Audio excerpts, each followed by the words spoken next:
Okay, Roger, Kevin Dye, dye painting. I often will do these quick little videos and put it on our YouTube page and never put address or anything more than a first name. But it helps me kind of prioritize these things, and it lets us all see exactly kind of where we're at and how we want to articulate scope of work. Pretty good shape. There's a couple bad boards.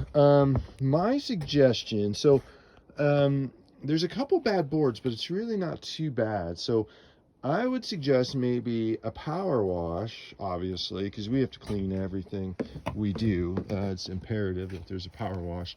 I would suggest on any of the underside stuff, if it's us or anybody else, I probably, I would take it, this beam right here in the uprights would be the only aspect underneath the deck. Because I tell people, don't waste your time and your money staining up underneath the deck unless it's really something that bothers you. It takes a lot of material, and there's really not a whole lot of need. So top of the deck. With that being said, you might want to do underneath, but I just try to shy away from it in many situations unless it's something that we can do when the deck boards are not in place.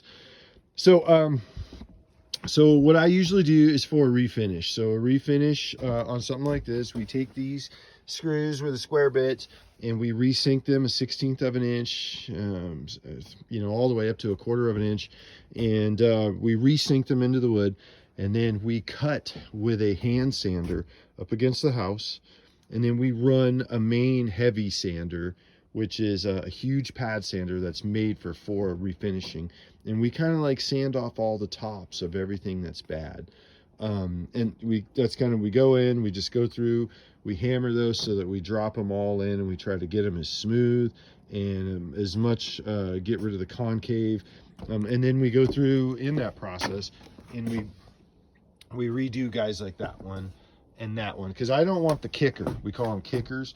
I don't want those. I want to be able to have as smooth as we can possibly get it. And then some of these boards might have to be replaced. So what I often will tell people, that sometimes sanding them down, cleaning it up, like this guy right here is kind of a nasty one. But sanding them down, cleaning them up, and then coming in, we might have the ability to use like a solid oil-based stain, which still shows grain and it shows the actual look of the wood, but it hides the inconsistency of new wood, old wood, if you're following me on that. So I don't sand pickets, and I don't sand bottom brace, but I do the tops and I do the sides, so that, because this is where you lean, this is where you want to put your hands to look at the elk that hopefully you're going to have this winter. So I mean, it's not really, it's at that point where this guy's at that point where there's some rotted boards, like that guy's soft. So there's some boards that we'd have to fix, and it's a tough one, because refinishing would be a fraction of what replacing all the wood would be, obviously, especially now because of the fact that for some reason wood has gone absolutely skyrocketed in price as of late. It might change in the spring, but some boards repaired. I kind of just, what I usually do is buy 60 linear foot of 2x8 in redwood, or the best I can get. And then what I do is I usually just kind of leave it so that when I get to things that are bad, I can just replace it, so that I can just replace it. I can go, this is how much to replace, and then at the end of the job I say, this is how much wood we had, this is how much we end up using. So that kind of gives you an idea, so you're not buying a whole bunch of wood and some of it we use, some we don't. And that's kind of the whole idea, is to try to get a good job where we make money, you get a great deal, but in the reality, the deck is the thing that comes, you have an amazing deck that lasts 5-10 more years before you got to do too much to it.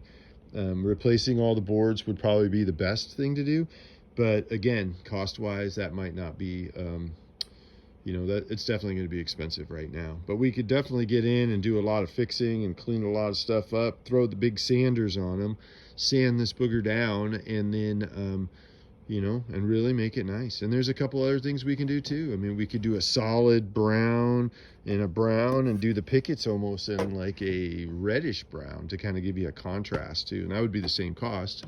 But I mean, there's a lot of different things we can do on this as well. So I will kind of bounce around a couple ideas. This is a stunning property. You're only about 5 minutes from my house. So this is a stunning property right here. But yeah, so beautiful, nice property. Couple spots are bad, but for the most part, it's really not. It's solid for the most part. It's got good bones, and I'm sure you've already heard that because that's a big terminology these guys use up here. But it's got good bones, and it's in good shape. So yeah, let me write some stuff up and throw some stuff at you. And if you have any questions, please feel free to reach out, and we'll get back to you as soon as we can. Thank you. Have a good day.